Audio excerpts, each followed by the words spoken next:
بسم الله الرحمن الرحيم. والفجر وليال عشر والشفع والوتر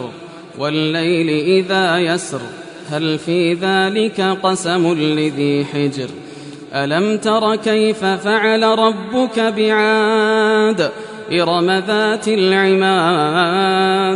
التي لم يخلق مثلها في البلاد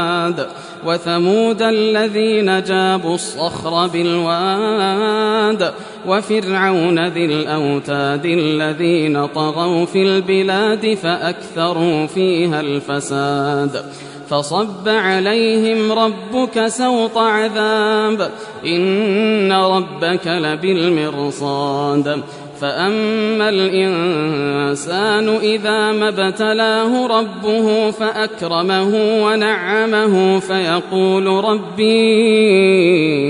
أكرمن وأما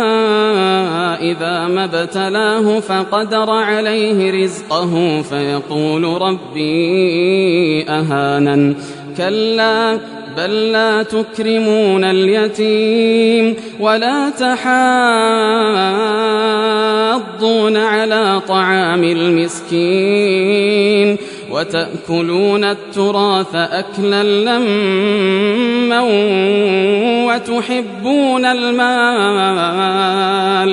وتحبون المال حبا جما كلا إذا دكت الأرض دكا دكا وجاء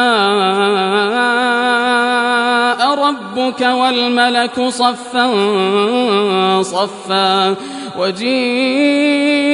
يومئذ بجهنم يومئذ يتذكر الإنسان وأنى له الذكرى يقول يا ليتني قدمت لحياتي فيومئذ لا يعذب عذابه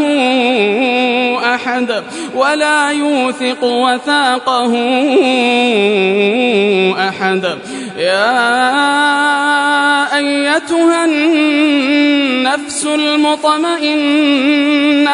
ارجعي إلى ربك راضية مرضية فادخلي في عبادي وادخلي جنتي.